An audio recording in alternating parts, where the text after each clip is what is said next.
Aries, tingnan natin ang inyong pag-ibig. Okay. Ngayon ay March 4. Sa mga Aries, this is for you. Pag-ibig ng mga Aries.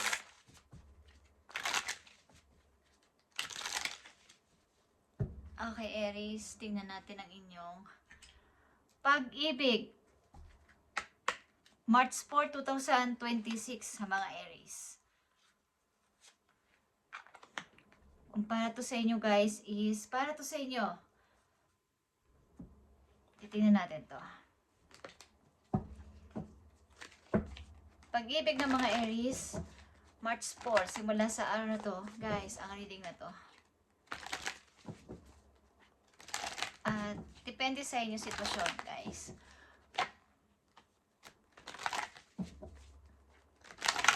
Titingnan natin nakapaloob sa message na to, sa dalawang message na to, kung ano ang nakapaloob dito guys, sa inyong buhay pag-ibig sa mga Aries.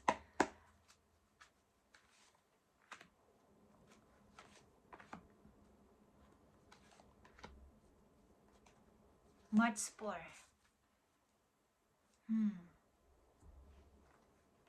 Unang message sa inyo Aries is divine timing guys.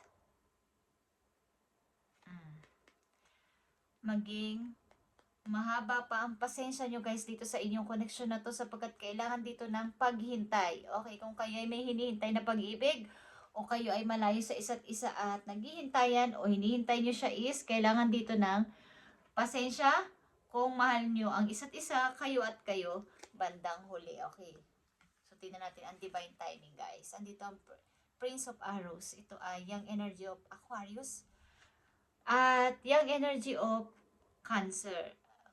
So, kayo nga talaga ay magkahiwalay na dalawa at ang mga Aries na nandito sa divine timing ay nasa 20s pataas ang edad. Okay, simula 20s. Bata pa kayo guys. At kayo ay maaaring magkahiwalay.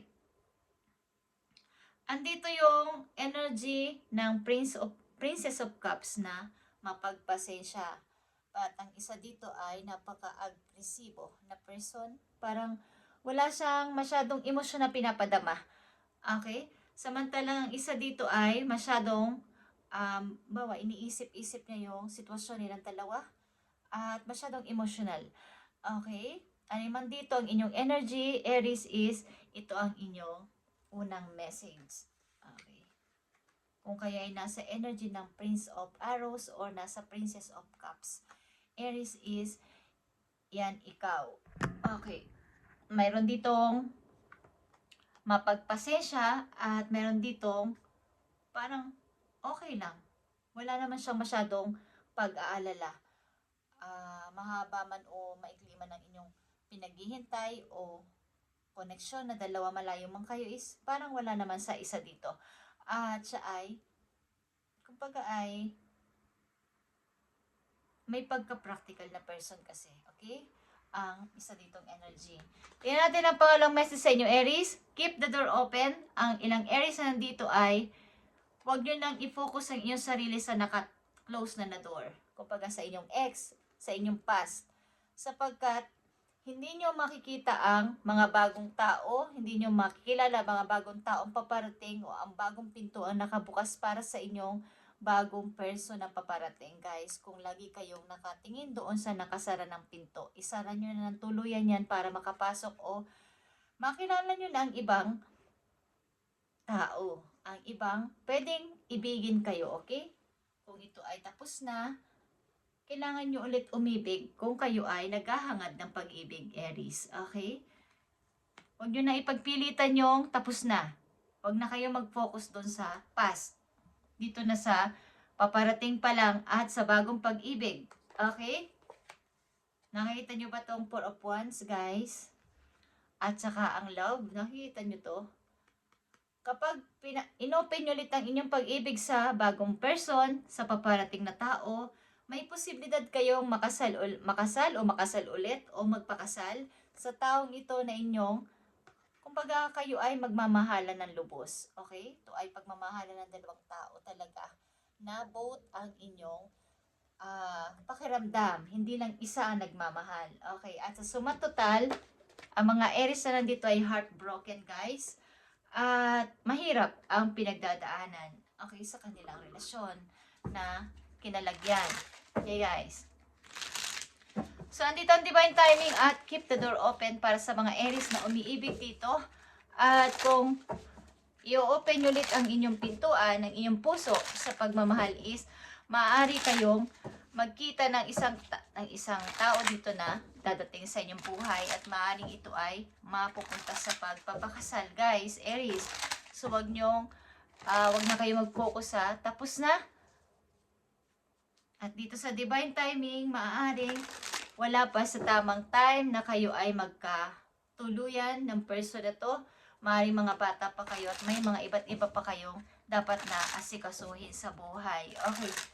So, tingnan natin tong divine timing, Aries, para sa inyo. At itong keep the door open. Thank you, Spirit.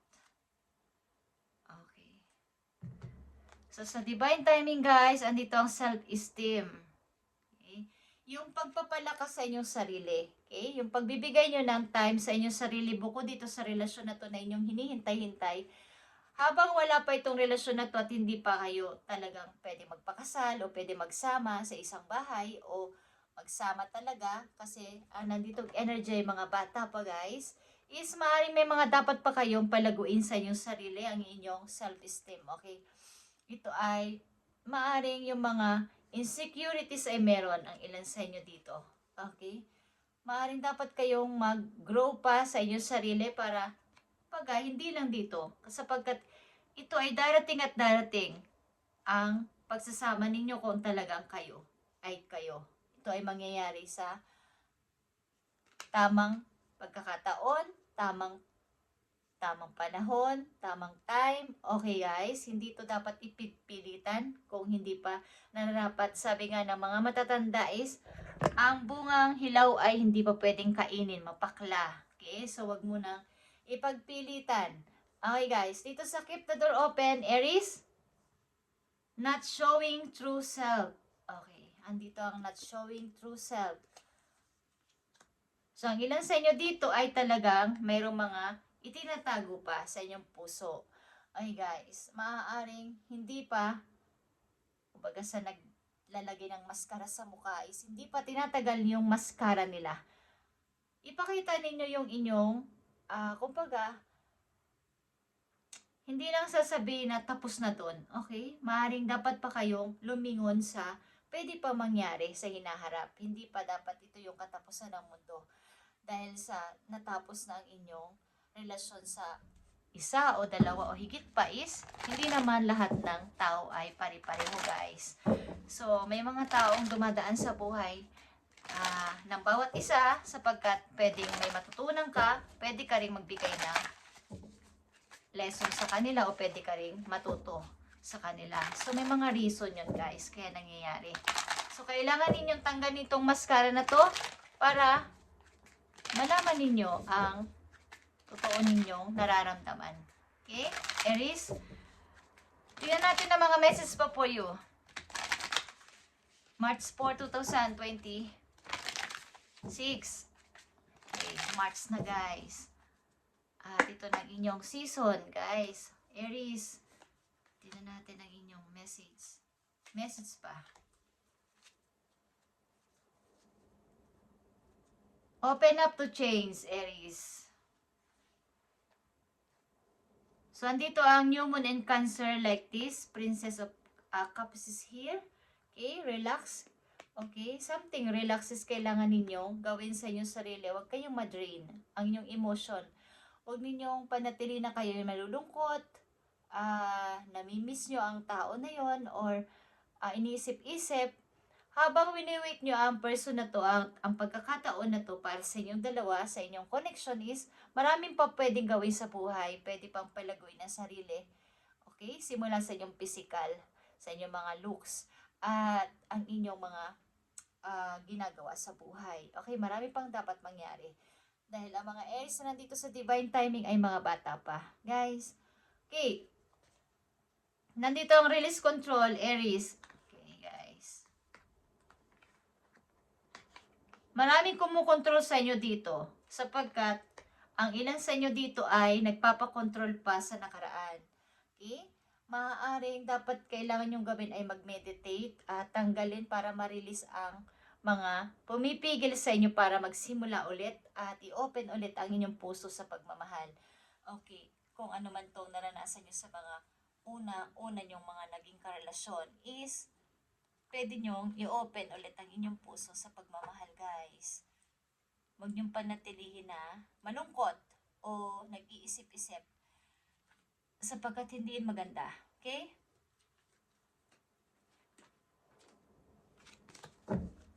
So, tingnan pa natin ito, guys, sa divine timing.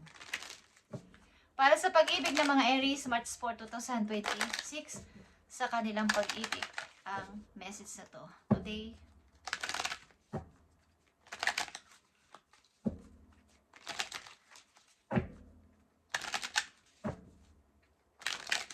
nandito ang energy, guys. Taurus, Cancer, Aquarius, Gemini, Aries, Leo. Okay?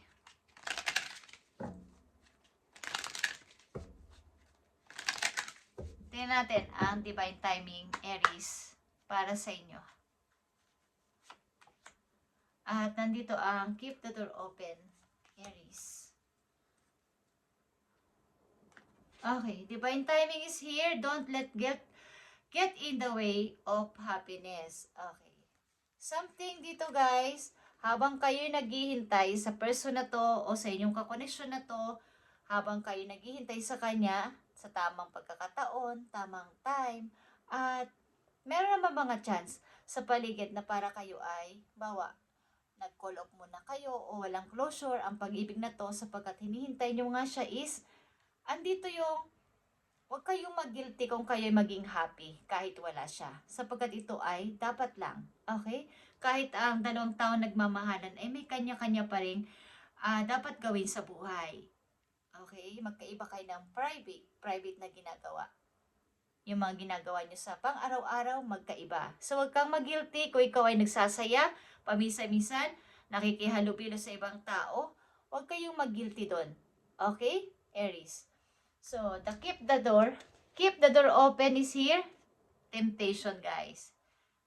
Think carefully about this situation. Okay. So, pag-isipan yung mabuti ito sapagkat nagkakaroon dito ng temptation, yung mga something unhealthy na habit na ang inyong dinadanas kung mangyari man to, okay? So, wag niyong pabayaan na kayo ay ma-stuck na lang doon sa isang sulok habang nakafocus kayo sa past, sa nakaraan na, sa tapos na, at pinababayaan ninyo ang inyong sarili. Okay na? Katulad ng ice cream. Okay? Pinababayaan yung hindi kainin, tinitingnan lang hanggang sa matunaw at nasayang lang, guys. Sapagkat napakasarap ng ice cream, kung tutuusin. Pero nakatulala lang ilan sa inyo at hindi alam ang gagawin. Okay. So, Aries, dalawang mahalagang message dito na papating sa inyo. Ito man ay sa pag-ibig nyo o sa inyong sitwasyon sa buhay, sa pamilya, sa trabaho, at sa mga anak ninyo. Okay, tingnan natin. Sino mang Aries na nandito sa reading today is para to sa'yo. Tingnan natin ang dalawang mahalagang message dito, Aries, para sa inyo. March 4, 2026 sa mga Aries.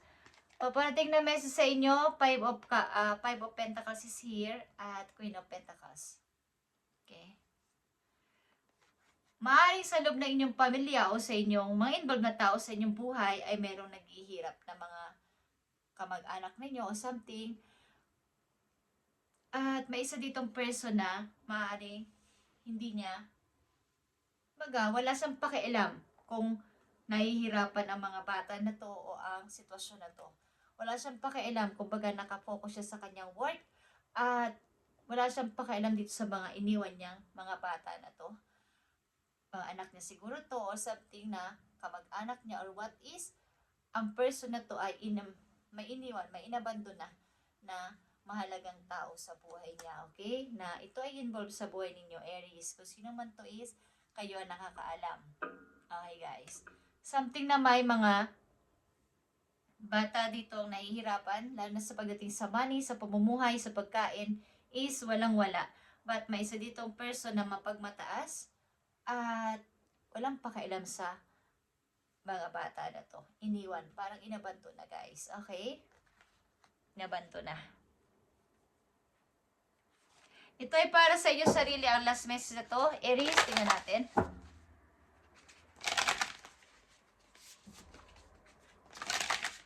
May humihingi dito ng tulong sa isang tao na maayos ang pamumuhay, mayaman, something na may pera, guys. Okay naman sa money at sa trabaho.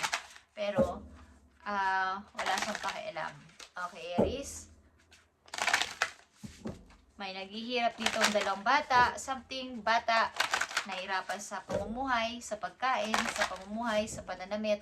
Is may isang tao dito mapagmataas at hindi niya pinapansin ang nangangailangan ng tulong. Okay.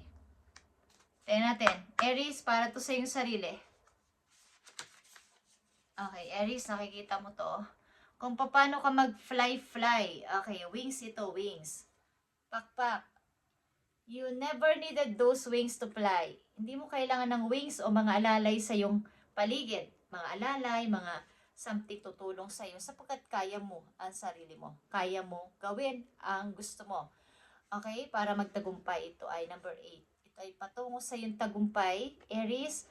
At hindi mo kailangan ng mga magdidikta sa'yo. Magsasabi na yan ang gawin mo, Aries. Ganyan ang gawin mo. Ganyan ang subukan mo.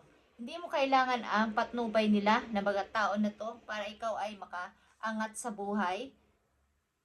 Hindi mo rin kailangan ng mga taga-sulsol. Okay, kayang-kaya mo ang sarili mo. Kaya mong palaguin ang sarili mo at magtagumpay sa buhay. Okay, ito ay para sa'yo. Thank you, Aries. At ito ang inyong message today. Sitwasyon na rin sa inyong kasalukuyan. Okay. At panatilihin yung open na inyong puso sa pagmamahal. Again, huwag mag-focus sa tapos na, Aries. At dito sa Divine Timing, maging masaya habang naghihintay sa tao na to na inyong pinapangarap na makasama or what is, mag-grow sa sarili. Huwag ma-insecure. Okay? Tanggalin ang insecurities at palaguin ang sarili, ang inyong self-esteem. Okay? Thank you and God bless, Aries.